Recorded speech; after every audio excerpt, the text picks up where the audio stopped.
Welcome into Big Hitters Only, a very special podcast. Didn't plan on doing another one this week after Monday's episode, but with everything that's going on with Bill Belichick and UNC football, all the rumors and news reports, thought it was important to do one just to stay with the time. First, Big Hitters Only is brought to you by Roback.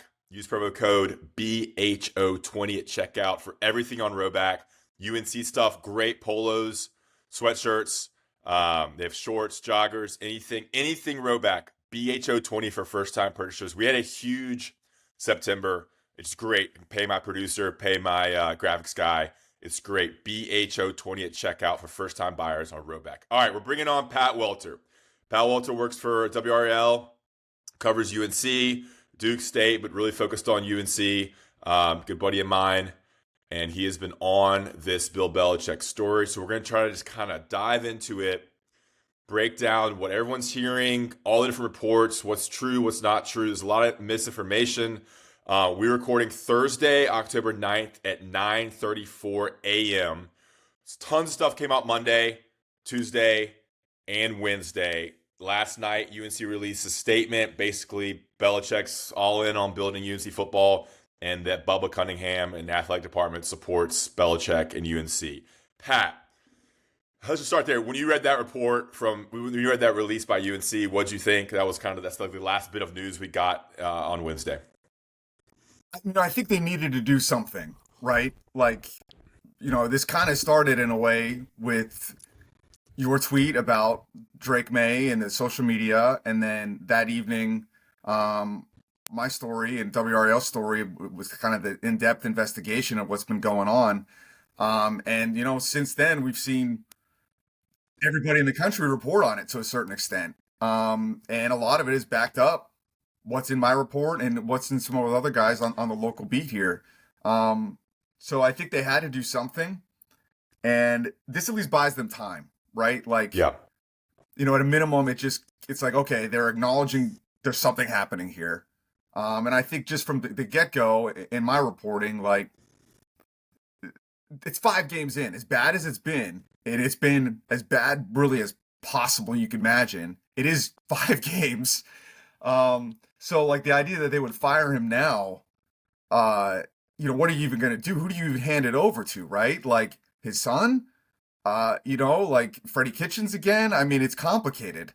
It's a huge investment. So yeah, I think I see that statement, and I think that's really right now all it is just time. And that's just me saying it because I'm literally following up with everybody as we speak. I'm having some people text me back, and I hesitate to kind of share exactly what that is yet. Mm-hmm. But it's happening in real time. You time stamp this for a reason, Ross. Yeah, exactly. Things can change. By the time you listen to this on Friday morning, things may have changed. So yeah, I think things are they put out that statement. Inside Carolina put out 2 stories on Wednesday night, kind of calming things down in terms of this rush and all the rumors he's going to get fired before the Cal game next Friday. All this rush, they're negotiating buyouts, and the coaches are leaving. I think it's kind of all right, let's take a deep breath. It's always, this is in any place in life, anything in life, it's never as worse as it seems. It's not as good as it seems. It's kind of in the middle somewhere. I think that's a good way to look at this story now. It's probably not, or at least what's going to happen is not going to be as the extreme that people want or think in terms of getting fired within 10 days. But let's kind of start from the beginning. Yeah, so UNC's 2-3, have not been competitive against Power 4 teams, blown out by TCU at home, and then won 2 games against Richmond, Charlotte. And then lost to UCF, weren't competitive in that game, and then got killed by Clemson. That game was over in the first quarter. On the field, unprepared, scheme doesn't look like they're making any changes. The talent's not there. That's kind of on the field stuff. It doesn't seem like they recruited well in terms of transfer portal. Let's leave that on the field stuff there. The team sucks. It doesn't look like it's going to get much better. This team could go 2-10. It's very realistic. 3-9 would be I think winning home against Stanford. Maybe stealing one is possible. So maybe 4-8's the most realistic scenario. 3-9 likely. 2-10 very likely as well. All right. News comes out. UNC football is not tweeting out or doing any publications on Patriot stuff and Drake May stuff. That kind of starts on Monday with my report. From there, things start piling in. Take it from there and kind of what happened that kind of got all these reports started, because you and Brian Murphy at WRAL were very much in front of these reports. It was awesome reporting. Yeah, I mean, I had this started in the spring with some tips I got from sources about just it was concerned parents, right? And just the way things were being run. And I think naturally there's a contrast when a new coaching staff comes in. But I think what we've learned is the contrast is diametric, right? In everything and in every way. From just, Mac Brown, the ultimate people person, the ultimate schmoozer. And you knew when they hired Bill Belichick that it's like, is he really going to talk to parents? Is he really going to go out and recruit and schmooze and talk to donors? And I think what we've learned is the answer is essentially no, right? Like, I have it in that report that parents were told not to approach Belichick. They didn't meet him for weeks on end. A lot of them didn't meet him until the spring game, when he's hired in December. So that kind of speaks to like the communication there. And I think it's important to like take a step back a little bit too, Ross, and like remember like what is actually being reported. Like everyone's like, oh my God, this is a complete utter disaster. Like they're all going to get fired. It's like, well, what I reported is that there's a divide in the locker room. That divide was natural because of the Mac Brown era guys versus the Bill Belichick era recruits. There's a complete lack of communication, relationships between players, staff, parents, and just kind of maybe a lack of in way people are treated. And when you're not winning, you're not having fun, you're not being treated well, people are going to be upset. And you pair that with the fact that Bill Belichick came in here with all the hype in the world, all the buzz in the world, the greatest coach of all time, resume in the world, and you talked about the results, and this is what you get. People need to be held accountable for that. And I think that's where the journalism comes in. So, yeah, I felt like I had this on Friday ready to be published before the Clemson game. If I had published what I had then, I don't know that our story would have kind of taken the legs that it has. So I respect my management for talking me through it to wait. So at Saturday, I was able to speak to a whole bunch more people at the Clemson game. And Ross, I mean, I know for me, like when I really knew, I thought I had something Friday. I really knew I had something Saturday because I was just meeting people immediately that I had no relationship with that were telling me things about how bad it was. And people can criticize that, oh, you're just talking to the parents and players and other people in the program that are upset that things aren't going well for them. Some of them were things that are going well, that are parents of players that are playing, that do have roles. Like, it's not all that. Now, I have to acknowledge that, did I talk to every player, every parent, every coach? No, I did not. I have a number of sources. I had enough journalistically to publish. And I think for the most part, that's all been backed up as we've seen every national reporter in the country kind of dig into this. And even reading the articles you mentioned this morning, I think that still was in line with what I had. Obviously, they've got some of their own specific details and sources as well, in addition to it. I don't think a ton has changed, Ross. I think that Belichick, how can you not? He has to make some changes, right? You can't be this bad and just be like, oh, it's going to work. Like, it wasn't working at New England. It's not working now. Yeah. Well, I mean, don't expect a 73-year-old to change much. So, anytime, like you said, anytime you hire a new coach and a whole new program, a whole new GM, you're going to have issues. It's going to be growing pains. And I think that's obviously what has been happening in the spring, summer, and you're seeing the result of that now with the divided locker room. In no football program is everyone going to be happy because there's only a certain amount of minutes of playing time. So you're going to have upset parents. But now it does seem like everybody's being very vocal. It seems like there's some assistant coaching sources that are out there with different reports as well. I mean, some of these tweets that are going out there are say one of your tweets yesterday or the day before was hilarious about the leak. That was an awesome tweet. God, where is it? I can't find it, but about how they're trying to smoke out the leak. I'll filibuster for you for a second there. I mean, I think it's interesting that one of the reports, you talk about the assistant coaches coming out. Like you talk about trying to isolate a leak. I mean, good Yeah. luck in the locker room. Good luck with the parents. The coaching staff is pretty small. So if like that Ollie Canali tweets out a defensive assistant said, I think Bill Belichick has been weirdly distant in practice. It's like I have trouble.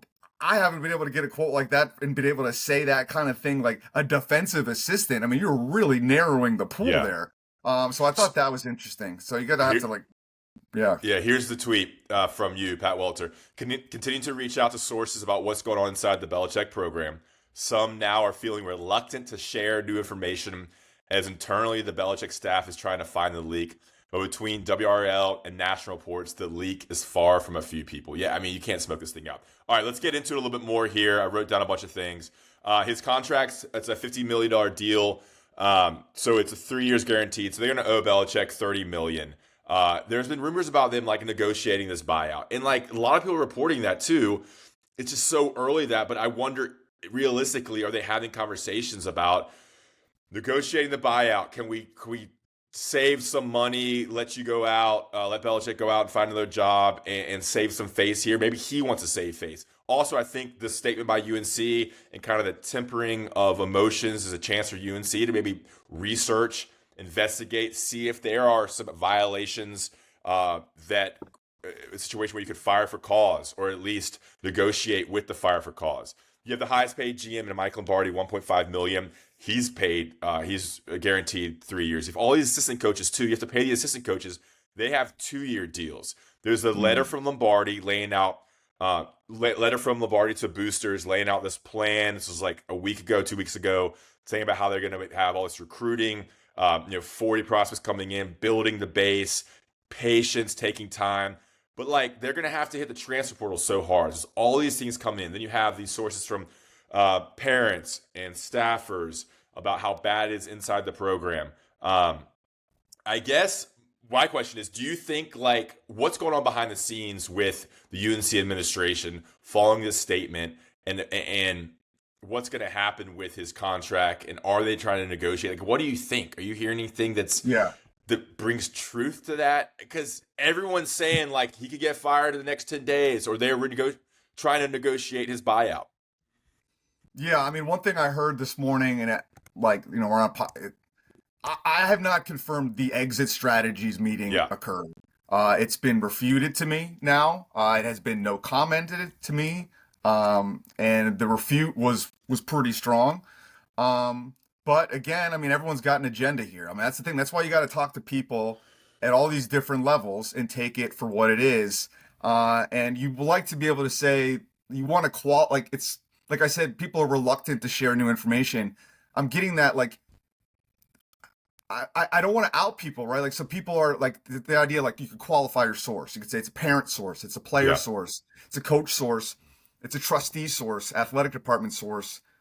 Well, like, some of these people are being told not to talk and they're putting themselves at risk. So, like, I'm trying to protect them so I can continue to get information. So I think we could deduce, and this is just me talking, that meetings have been had, right? Like in those Inside Carolina pieces, they talked about a regularly scheduled meeting with Belichick, Lombardi, and decision makers there. I mean, so they already had a meeting, right? I've heard that some of the things from our report and others have been addressed internally in player meetings, even if it's like a snide comment maybe from a coach. I know that on like Tuesday, guys were ramping up for a intense practice. So, I mean, clearly this is broken through to them. And then you got Kamari House last night tweeting out in support of Bill Belichick. I'd be interested to see, does anybody else? That's the only one I've seen. And like Kamari House is one of the people I documented in our report as receiving some of the best treatment on the entire team. Him, Thaddeus Dixon. Over and over and over and over again, I've heard those names. I've seen with my own eyes Kamari House parked right in front of the Keenan Center, like where the coaches park. I've seen this. So I don't love like calling out specific player names, but that's something I've seen. And I think we all know House and Dixon were basically the two most prized transfer portal players that came from Washington. So yeah, in a vacuum, it's okay for there to be preferential treatment. In the NIL era, you're going to get that, right? I think it's just how you manage it. Yeah, that's just another aspect of all this stuff is that like the recruits and transfers of Belichick's era are getting like treated differently, which is obviously going to piss parents and other players off that aren't getting the money and aren't getting treated equally. Such a shit show. Yeah, so all right, let's talk about this the contract and the negotiations. Like, Yeah. yeah, meetings happen all the time that we don't know about. You don't think Bubba's talking to his staff and lawyers behind the scenes? Maybe it's not public, but of course those things are happening. Yeah. Conversations happen in the business world, in the sports world every day. So yeah, maybe they're not making it public that it's happening because why would you want to do that? But of course, conversations are happening. You're like, all right, what do we do? Like, do we let Belichick and his staff coach out this year and just cut bait, negotiate a contract, clean cut, 1 year experiments over? Is that like the best realistic plan? It doesn't make sense to fire midseason. Is that good for the players? Does that help UNC win on the field? Maybe it does. Maybe bring in someone, a Jeff Saturday, for example. Not that would happen, but someone who could just like, all right, let's just get through the season, build some morale. Like those things are realistic.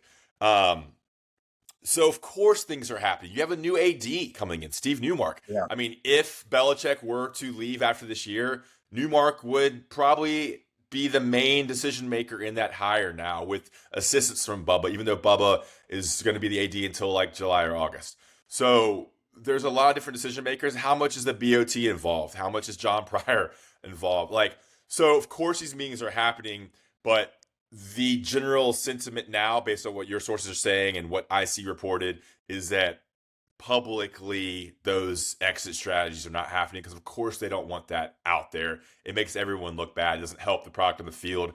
Doesn't help, negotiating and stuff and things like that. I'm just like, I have so many notes to go through here. I know. There's so much. It's overwhelming. I know. Like hard to keep it straight Yeah. at this point. Yeah, I mean, I know, like, just from what a conversation I had before publishing this, that the view was like, let's help him. And I made this point a lot of times, but like, it's just like, we hired Bill Belichick knowing he never coached in the NFL or in college before. There was going to be some growing pains, so let's help support him. And it's one game into the ACC schedule, so like, I think it could get worse, right? I think I would probably bet on it getting worse. Yeah. You think they're like, going to look good at Cal after these 2 weeks of this stuff? Like, they're not going to be, the players aren't going to be fighting for each other out there, fighting for the staff, unless they have like player leadership. the closer we get to that transfer portal date in December, the worse it's going to get. Like, I'm running down some things right now, like, things are still happening. There's stuff that isn't out that is, I can't confirm yet, but that if it was able to be confirmed, would add some fuel to the fire. So like, there's more coming. I think there's more that's going to come out. What's like, tough is, yeah, go ahead. Go ahead. I was just going to say, does it rise to the level of cause, right? Because that's what people were looking at yesterday in the contract, and I ran that by somebody like, hey, can this Hawkins violation rise to the level of cause? Because if you look at the language in the contract, it's like, if there's certain degrees of NCAA violations by the coach or someone supervised by the coach, they can find cause. And it was explained to me by somebody that should know that would not on its own. Yeah.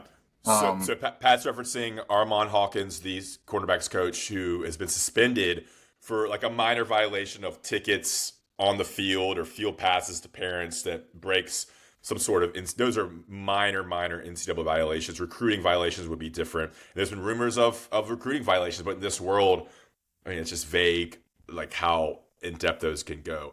I think so. I do work for CBS and Paramount and 24/7 Sports, so like I have reporters hitting me up to try to get intel. Like, I'm not really inside the program as much as I was, but it's hard to report. There's not like that much like concrete stuff to go on. There's like all this outside stuff, parents, assistant coach here, rumors. There's a lot of like rumors and hearsay and misinformation, but there's not like a concrete thing to kind of hold on other than like, look, he's the head coach right now. They met, they had their regular scheduled meeting. That's what's kind of tough to report on because you don't know what is like the one thing you can actually put into a story that changes the dynamic of this story. It's kind of like this vague world we live in. That's what makes it so tough to report on from a journalistic standpoint. Yeah, and it's interesting in college athletics. I mean, this reminds me a little bit of the Matt Rule Panthers era, where like you had a coach come in with a degree of hubris, and it's the flip side, right? Like this is a guy coming from college to the NFL that came in kind of thinking his way was going to work and had, to use that word again, a degree of hubris in the approach and arrogance. And it just didn't mesh, right? It didn't mesh with the pro players. Like his college system did not mesh. And I think we are seeing that with Bill Belichick's approach in college, right? We're like not having relationships with these kids, not having relationships with their coaches, their families matters. Yeah. And, that was one thing that Mac Brown got right. All the things he got wrong, that was one of the things he got right. Yeah, I think a lot of that was mentioned in Greg Barnes' article. It's behind a paywall on Inside Carolina, but a couple things. Just like he's acknowledged his shortcomings. And yeah, how do you build a relationship with a player? You might not be the head coach in a couple of years, not be the head coach next year. And trusting a coach to develop you that might not be there in a year or two. And now that you may be gone in a couple months, you have to kind of, build these relationships, build support that I'm going to try to get you the NFL. I'm going to develop you over 3-4 years. That was the whole sell.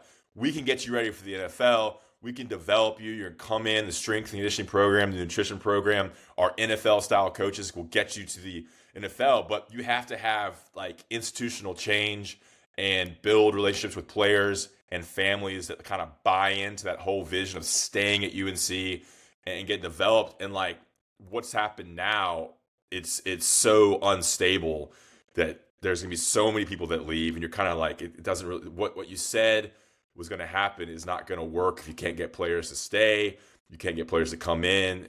But so, I mean, also so far, according to most reports, there is a lot of recruits are still kind of holding on, and you're seeing recruits kind of tweet out support. That's a positive. I'm sure assistant coaches and staffers and GMs are like, hey, we need you to tweet out publicly that you're still with us. That happens a lot in situations like this across college football. So that's, I guess, a good thing to see for UNC as well.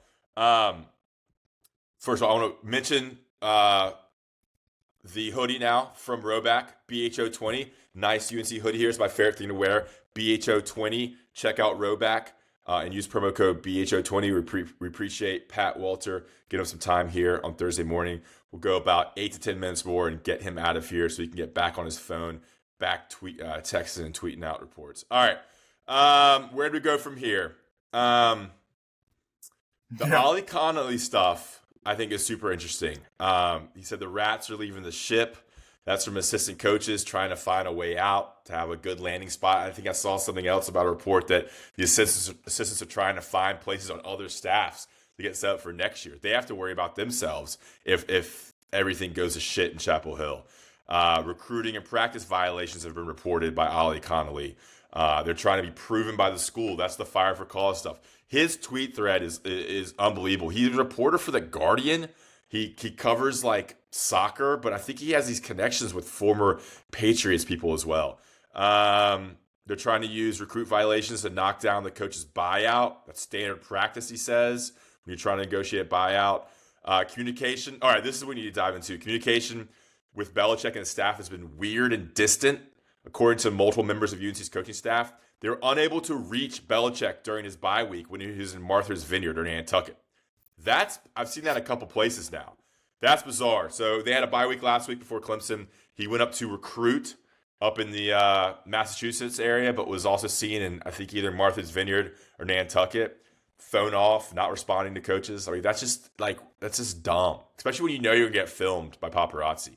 That kind of stuff is just if you're struggling, lock in. Stay in Chapel Hill bye week and grind tape. Don't go out with your girlfriend. That kind of stuff is just so short-sighted, and it just pisses off fans to show that you're just not invested. You don't want to get better. You don't want to, recruit locally and grind tape and figure out a way and maybe build rapport with your players and spend extra time with them during the bye week. It's just a super bad look, and it doesn't help optics. Their optics at UNC football suck right now. The PR is horrible. And it's all across athletics and definitely UNC football program.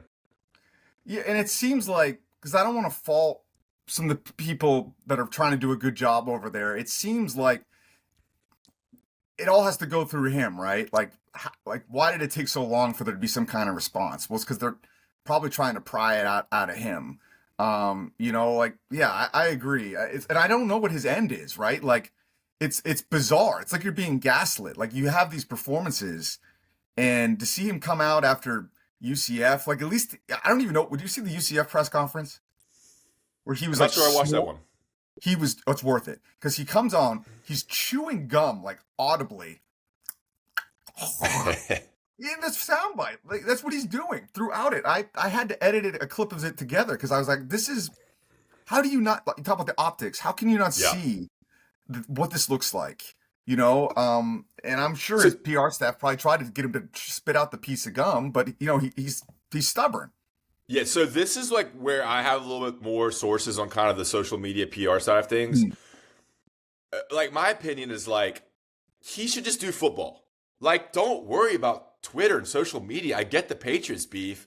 Let someone else handle that. I mean, I don't even know. Is Bill Belichick really telling people what to tweet and what not to tweet? I think it might be more Lombardi, who has kind of that overarching like control over all aspects of the program. Because that's how it was supposed to be. It was supposed to be Belichick's football development. Of course, going to have some role in recruiting and transfer portal. Lombardi handles player acquisition and maybe more of like the admin logistics aspects of the staff and the football program. But it's just like the PR is so bad in terms of like they should be leaning in to Drake May and to meddle in that is such a bad look. Like that Monday report tweet I had just kind of start off and piss a lot of people off and disrespecting. It wasn't a Drake May thing; it was a Patriots thing, which I think is important to make clear. It's not like they have anything against Drake May; it's the Patriots beef. But the just PR is so bad now. I think they're in too deep with it, where they've lost all goodwill with fans and all goodwill with donors who thought this was going to work, because it's a lot of money. There's a lot of money at play now, and you mess with people's money, you're going to piss some people off. Yeah, you had people stick their neck out on this, right? Yeah. Like this, this was not a Bubba Cunningham driven hire. It's the chancellor, it's John Pryor getting the trustees on board. And ultimately the chancellor makes the final decision. And they made a huge bet. They made a huge swing. And I don't really fault them for the swing, but I think where maybe I would is the due diligence on like how dialed in was he? Like, I don't know how much was done behind the background. Like, I think about like how Duke has managed to make such good hires, with their football program. And like on the surface, those weren't like win the press conference kind of hires.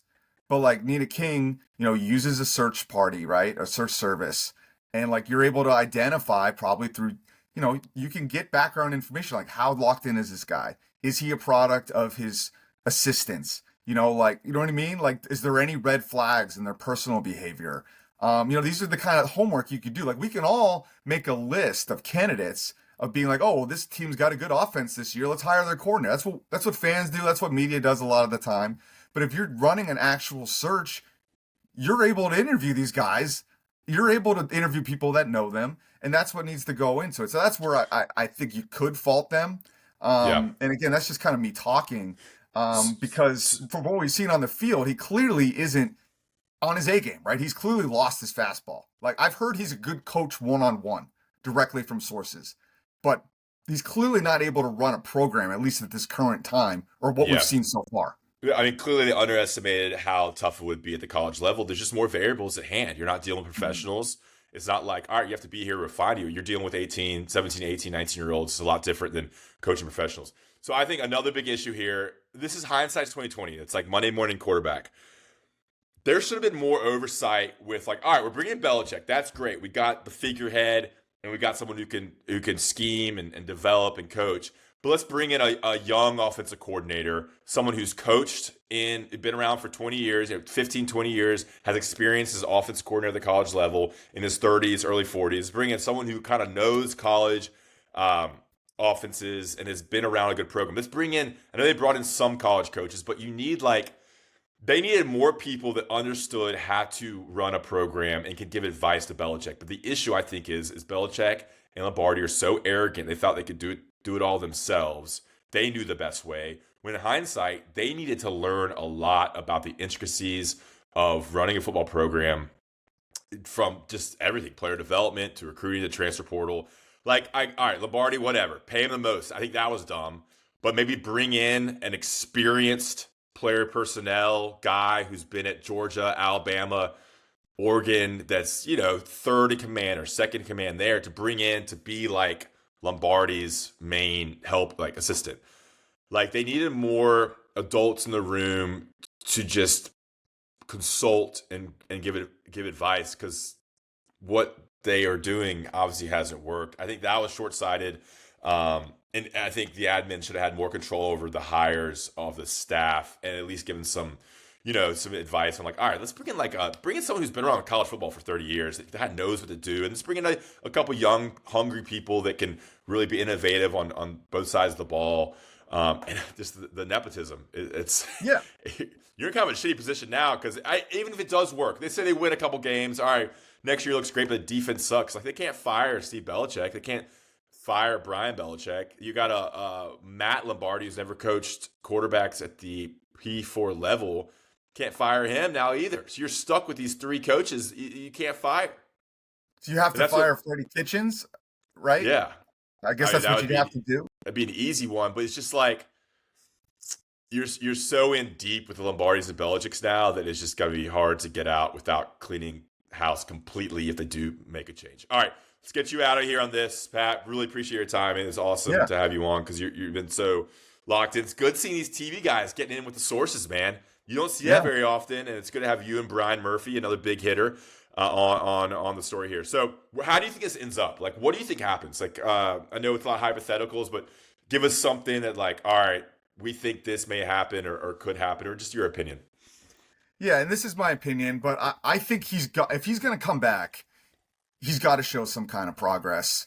Come back for next season? For next season. Okay. Yeah, because we went through the schedule, there's really been no indication from what we've seen that they can win an ACC game right now. It's because they've been completely dominated in the Power 4 level, 120-33, and it could be worse. Clemson could have dropped 70 on them if they wanted to. Mm-hmm. They called off the dogs in the second half. So you got to show some kind of progress. You got to show something. Maybe the recruiting. People talk about the recruiting. It's Mac Brown had top 20 recruiting classes. That's not going to cut through.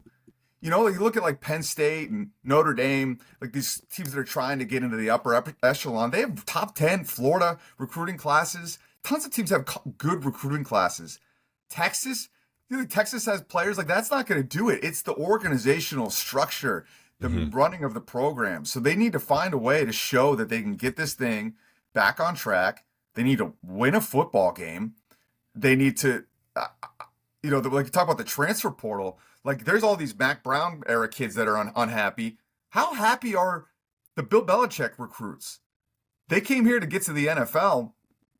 How many of them are going to the NFL? How many of them have really shined? Thaddeus Dixon, he's delivered. I think Alex Simpson has looked good in moments. But there's no star emerging from these Belichick recruits. The quarterback position, you have to show something there, and that's been a complete disaster.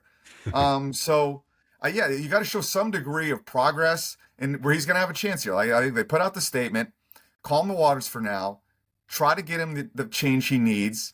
He needs to look in the mirror, assess what he's done and what he can do better going forward. And if he is refusing to change, then I think this is going to end badly for him. It's going to be up to the decision makers because they invested in this, but they're not idiots. These people don't get to these jobs by being stupid. They know what's out there. That's why there's been such little pushback on the story, because you can't really hide from it. It has been a disaster on the field. It's been worse than anyone could have really possibly imagined. Like you said earlier, there's no extreme smoking gun to fire him, other than the fact that they've been completely non-competitive on the field not just one of the worst teams in the ACC, one of the worst teams in all of college football. If you're looking for cause, that might not be a legal term, but that's about as much cause as you're ever going to need. Yeah, I think also you gotta have more involvement. Someone has to be there with like Bubba needs to be like someone needs to be very proactive. Like, we're gonna make changes, and this is how it's gonna be run, whether you like it or not. Like, we're gonna get the players back in, working together. We're gonna have public meetings, not public, but like everybody together. Like, we're gonna get back on track. Like, those things need to happen. Whether that means an admin needs to be in there facilitating that, but that's the issue. Bill Belichick as $10 million man, so powerful. When you have the head coach that kind of runs the scene and runs the athletic department, that Mac kind of had that too. And you see it all over college football, where the most important person in the athletic department is the head football coach. That's when you have issues, when the AD does not have power to make the changes he needs to make. I don't know what the dynamics are like at UNC right now, but the adults in the room need to take over and tell Belichick and Lombardi what to do. And be like, look, we're not treating parents like this. We're not treating players differently. Things need to happen institutionally with how the program is run. Once that happens, then we'll see if there's improvement. If things are changed, it's hard to change things this quickly. Yeah. I mean, I don't know. On the field, maybe kind of a wash now, like we talked about. But I agree, like, there has to be some drastic change, which I don't think is going to be enough with how much goodwill they've lost with the decision makers and with fans. I mean, the stadium's be so empty. They got Virginia at home. I think Stanford at home are the next couple home games. I mean, it was bleak. It was bleak after at TCU. It was bleak second half Clemson. Like, it's just UNC fans are very fickle in football and do not want to waste time sitting in an empty stadium. So this is one of the biggest stories in the country right now. And obviously we're in a bubble, but it's super entertaining. Like, I can't stop looking at message boards and Twitter and reports and everything. My phone, it's like in my brain. Like, it's just nonstop. Like, I'm getting texts from sources as we're going. It's crazy. Yeah. We're going to try to do our best to stay on it and figure it out. And we're at like a turning point now. We got the statement. It's a turning point, and we're going to find out what's next. Yep. I wanted to talk some basketball. We won't, because we had the blue-white game, and then we had players in Charlotte on Tuesday. We'll leave basketball as we get deeper into October. Pat, WRAL, follow him on Twitter, read his stuff. Him and Brian Murphy are doing great work over at WRAL. We really appreciate your time. BHO, Roback, BHO20 at Roback. Thanks, Pat. Thanks, Ross.